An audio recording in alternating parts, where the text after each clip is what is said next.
hey, hello, leavers and believers, shoppers the world over.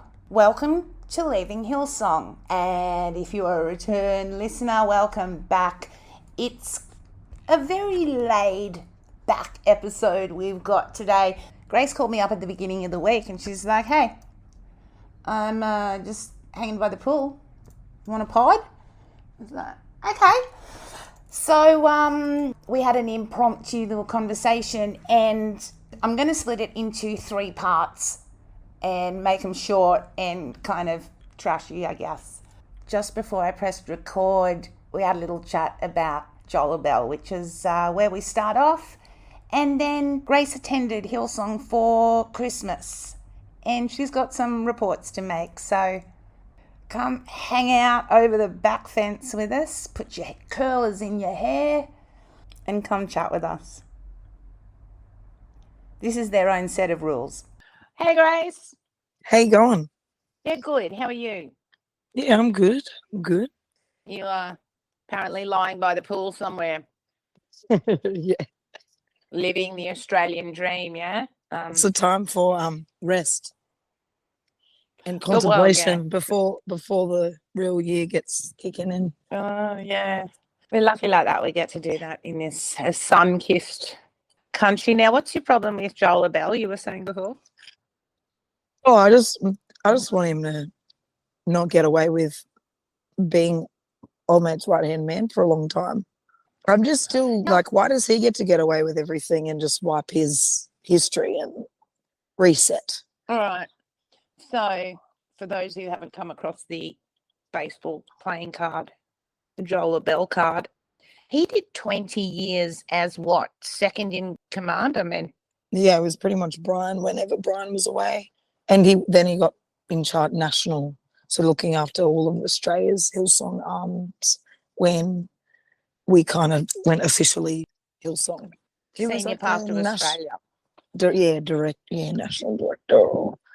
So yeah, senior pastor of Australia. Yeah, that's exactly it. He was Brian whenever Brian was away, and Brian's away quite a lot. So he was Oh acting my global. God, yes. Oh my God, yeah. Well, yeah. And then one day in about 2018, he didn't want to play anymore. What happened? Yeah, my recollection is we were just at church one day and they pretty much announced that Joel and Julie would be finishing up. And I think it was around February. So like, yeah, they'd given the church, I guess, a month or so's notice to process that they were leaving. And then they kind of had an official last service for Brian and Robbie to pray over them and, give them flowers and whatever and thank them for all the work they had done. But to be honest, it came quite abruptly. Like it was quite a shock to everybody. After then, there was lots of whispers about what was going on. Harmony, who I never really seen once in my life, seems like she went and got veneers overseas, and then all of a sudden she's some pin-up cover girl all over Sydney. And Harmony is a daughter. The daughter. Yeah. Like she, Joel, no. Julia. Yeah, and you'd expect a family whose father and mother have been preaching and teaching for a long time in church and up there on the platform, you would expect a call of leadership, you could say, by the kids as well. But Harmony was always in the little shadows.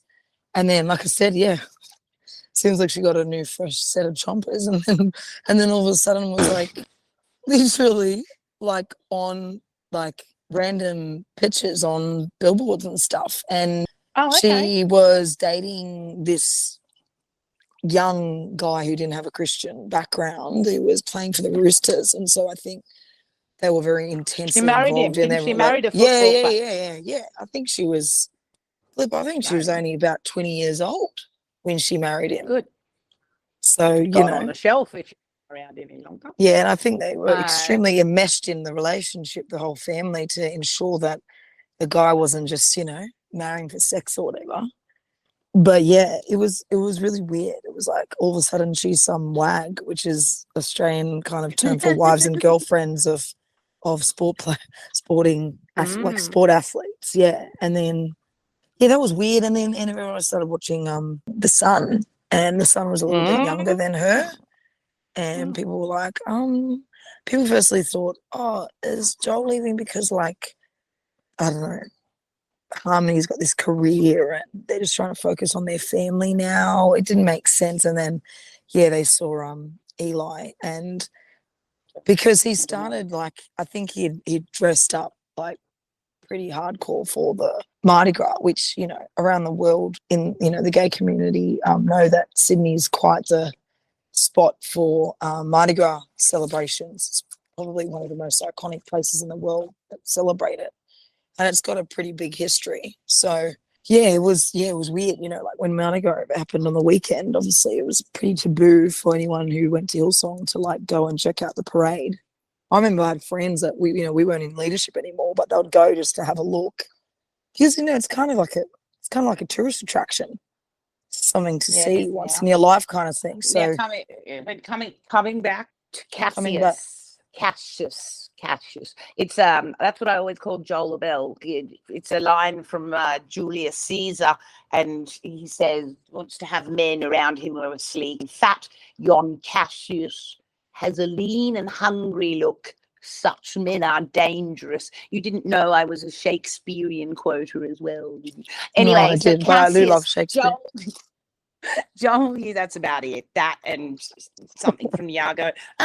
Joel was quite lean and hungry looking in the day, and especially those photographs of him following Brian around at the Royal Commission. He was Brian's lapdog. Yeah, 100%. They were inseparable, and I think something I don't like know bodyguard styles might have happened to Google, because those photos. I mean, you used to put in Joel Bell, and up would come all these photos of him and Brian at the Royal Commission. And they're sort of not there anymore. They're not really there anymore. I find that interesting. How much can people pay for that stuff to be erased? Like, what's the process of that? I think you write a letter and you say, look, this isn't fair on me anymore, and it's making me look, you know, make my heart sad. I don't know. And then they consider it, because I know that Mercedes has gone through a lot of those channels to try and get stuff taken off the Google so that people don't get to Google, because, you know, the bloke now, time's moved on. I think the Abels went to Maroubra and started a church there, and then went to the Gold Coast. Yep. I've been in the Gold Coast now. Long time. Wow. I think they left those people a bit. I really want to know what their wages were. I mean, how did this mob like really have the lifestyle they had? It just doesn't make sense to me. Well, I mean, maybe it's the credit card. Yeah. Sorry, if someone else is, if the company's paying, this is definitely what happened in New York with those PEX cards, those cash cards they'd had. You could just pay expenses on them. So, and I wonder how it must be tough to walk away from those kinds of the lifestyle, that sinful pastor lifestyle. Their preferences for top shelf scotch. So yes, what do you think Joel Bell has to answer to? I mean, what are your complaints here? Wasn't he in charge of the college or something? Was he head of the college? No, probably at some point. Definitely. I mean, look, he had a huge involvement with the city for a very long time before Brian then kind of forced him to kind of come out to Hills to, you know, look after the system, whatever you call it, mothership, they used to call it, so that whenever he was not around, even though we had Robert and, you know, everybody else, like, what's his name that says 1, God loves you, 2, the Bible says, what's his name again? Grant Thompson. Oh no. I swear to God. What's 3? Oh no. Jesus died for us. Oh look. It is. Yeah, Jesus died on the cross. Now I'm going to just update you with some Robert Ferguson, if you would like. His wow, he has. Hang on just a sec. Okay, he's preached the last 3 weeks. Reading in Proverbs 4, and I'm going to look at 4 verses, and we're going to highlight 4 specific disciplines that I believe can be ours in 2023. Are you ready for this? All right. Proverbs 4:24.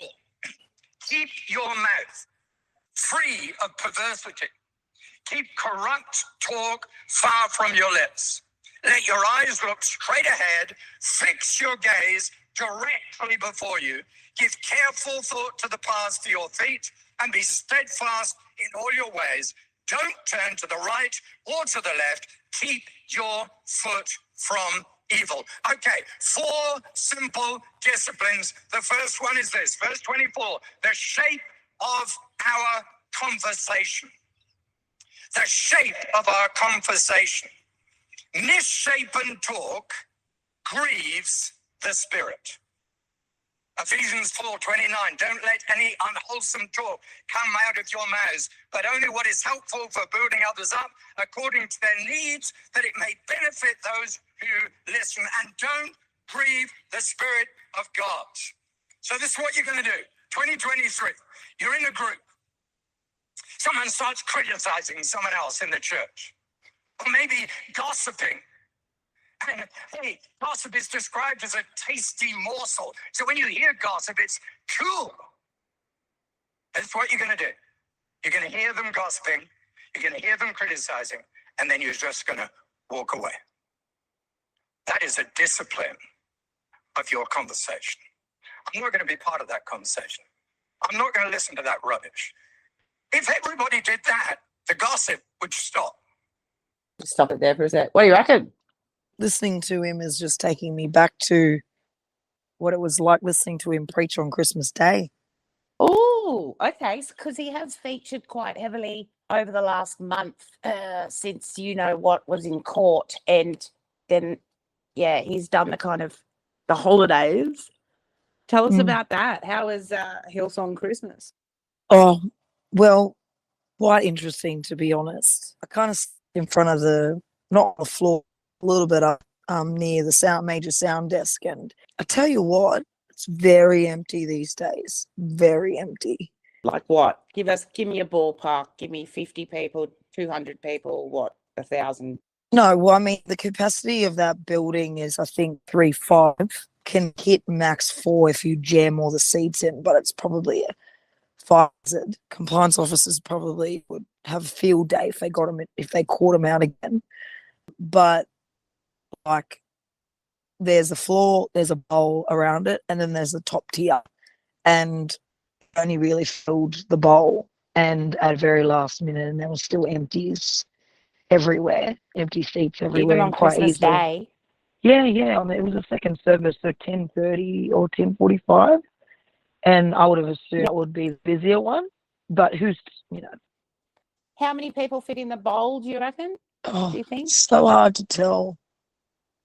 I wouldn't know. I reckon maybe like 700, 800. I couldn't say 1,000.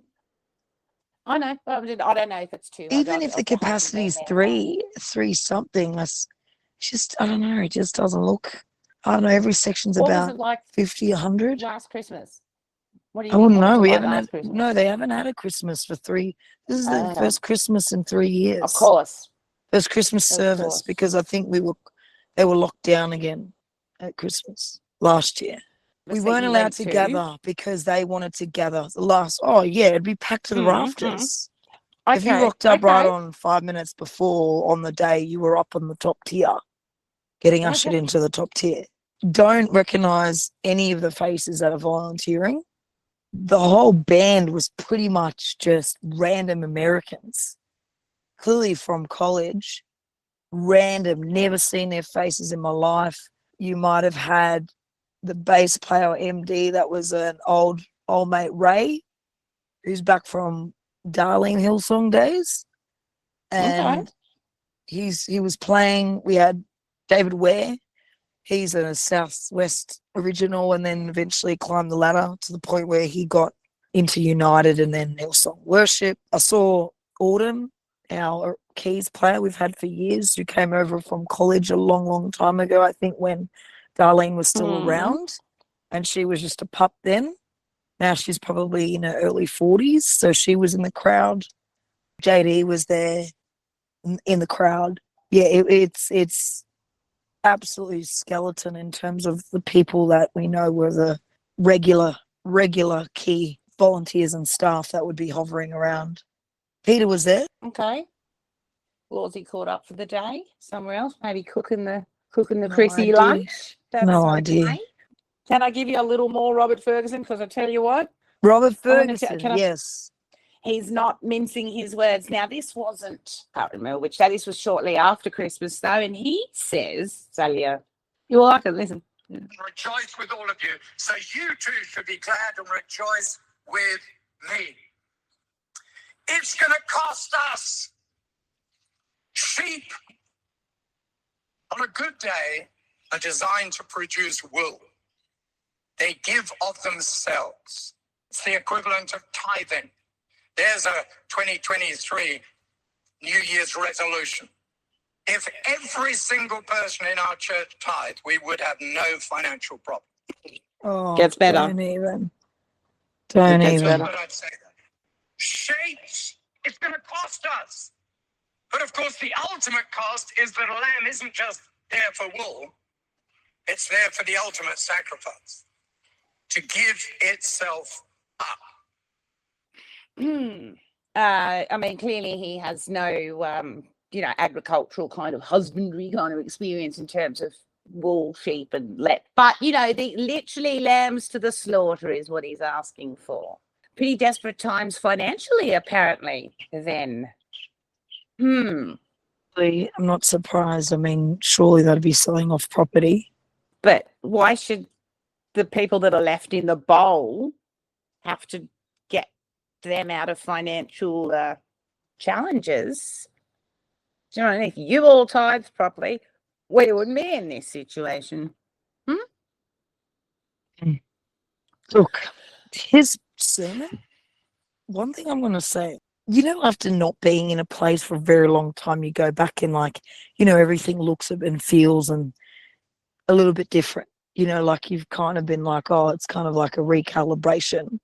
And you go back in and you're like seeing everything in different from a bit of a, like an outsider looking in kind of thing. And firstly, one thing, I can't believe how much Robert yells. He yells pretty much the whole sermon. He yells the whole damn sermon. I'm sitting here thinking like, man, I can't hear this because it's at the same tone and pitch the whole time, which is very elevated and like almost triggering because it's like dad yelling at ya, having a good crack, And then also like, how does old mate not lose his voice? Totally. How does he not lose his damn voice? I don't know how he doesn't lose his damn voice. So domestic violence, these men, the way they yell, right? Secondly, the amount of things were told in one service, like it was an hour and 15 minutes, I think this Christmas service was. It was like, sit down, stand up, raise your hands, clap, like, say amen. I was like, I'm getting bossed around this whole service. What to do? Like, Okay, I was is like, it not usually that bossy? Look, I think I just did not realize because I was so immune to it. I was so immune and desensitized that I was like, wow, this is like, it's not comfortable. It's only comfortable if you're immune. What found you there? Because you haven't been present for quite some time, like a year or so. Oh, look, it was just, solidarity with the family. Okay. To be honest, I actually just wanted to go there and shock a few people. I just wanted to shock a few people with my presence, like them to recognize me and take a double take, There's definitely a lot of people not there. I mean, but I only went to one service, so I didn't quite catch the first service, like congregation. But yeah, look, I have nothing to say to these people. I mean, to be honest, coming back, you realize how small their lives are and how insular they are. Yeah.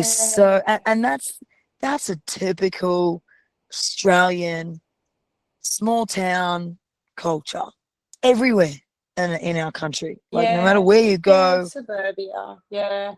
not just suburbia, just everywhere. Yeah. Like you find a little posse and then it just turns insular real quick. Even in a big city where you could be in the middle of a city, I mean, you're still finding some little crew, and then that group becomes super insular with, what they do, their status, I mean, what they do for a living. where they live, all these things, that contribute to a Yeah, sense of well, I mean, identity and belonging. I do wonder how much this organization has capitalized on not just the housing crisis, but even when they started in the 80s in that suburban area in the hills, it was Yep. this up and coming family area that was just booming, expanding with families and house building. And now that there's a fight for housing in this country, people are working so hard and commuting, and they don't have a lot of extra time to It's full on. invest or investigate. Yeah, and I wonder how much, people are just too busy to kind of hold too many people accountable. I don't know exactly but it's really impacted culture, I think. And people don't rock the boat as much because, you need everything you can to hold on to your mortgage or your rent or the roof over your head. Yeah, it's So- definitely true. Like I said before, I mean, you get so desensitized to these certain ways of being. And I would say definitely in the last 5-6 years of Sydney, like obviously COVID, we would probably write off almost 3 years of, everybody's lives and society and way of life. And, we haven't been in normal for a long time, but, Sydney has changed quite rapidly. And so has the hills. I mean, the boom of housing development has just absolutely, like, now it's all the flood zones are all getting subdivided. There's more population living in all these lower regions that, at the moment we've had, like, I think up to date we've had about 3 floods, in an 18-month period. People are selling up and they're pushing away. I think they've lost around over 200,000 people from Sydney, which is not that many. I mean, I thought more people would have left Sydney to go and seek a sea change or tree change a little bit further out because of the way COVID, I guess, changed our work lifestyle capabilities. I mean, we're definitely not Europe in that sense, though, because, I just went to Bali recently and I'm just seeing people literally being digital nomads, working for businesses from London, but they're being able to work pretty much anywhere in the world. Nice.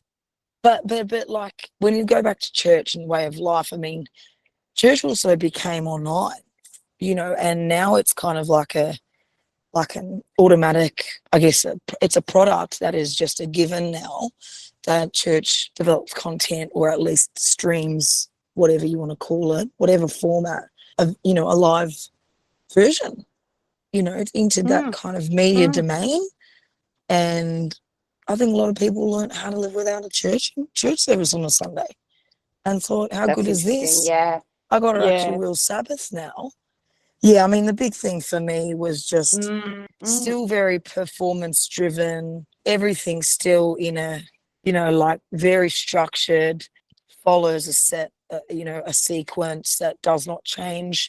Robert's just preaching angry all the time. And he really, to be honest, he really represents so much colonized BS. Like Okay. more talks are just like, mate, I don't know. Again, same thing. Insular. Well, mean he's this whole just idea of middle class white men are the majority. upper class, darling. He's an upper class. Middle class is now upper class. We all know that. Could have aristocrat. He could have been Jeremy Irons, and you're too young to understand what I'm talking about. But he's so English that that's his authority over everything. He's always been in our country for like over 30 years now. I think it's been 40 years. Yeah, come on, mate. Come on, Bobs. Come on, Fergo. And he's certainly been in our Hillsong organisation for a long time. He knew Frank and Hazel back in the day. That session you just like recorded, like made us all listen to was, I mean, even that, I'm like, where, there's so much borderline manipulation there. And also, borderline. Yeah, I know. Well, it's a subtle delivery of manipulation of scripture and also ideology. And the thing is, people are going through a philosophical crisis. Okay, they have lost faith in the church or in church leadership or the four walls, whatever the hell you want to call it these days. And when they're so disappointed by people who have represented, let's say it, righteousness, purity, gold standard living, the blessings upon blessings that apparently we're all called to and we all have access to in this lifetime. And, you know, everything that they said and believed, now it's like, well, you clearly didn't hold yourself to that same gold standard and decided you're going to say one thing and do another. I mean, hypocriticism is not new. I mean, we're humans. Everyone's susceptible to it. I think the biggest problem is that everyone else had to live by a set of rules that they set, yet they had their own set of rules. Hey, thank you. If you made it this far, thank you so much for sticking around. Keep liking, sharing, subscribing, sending those messages and connecting. Keep being kind to yourself, kind to the ones around you, and keep leaving Hillsong. Talk soon. Bye. Part 2 out tomorrow.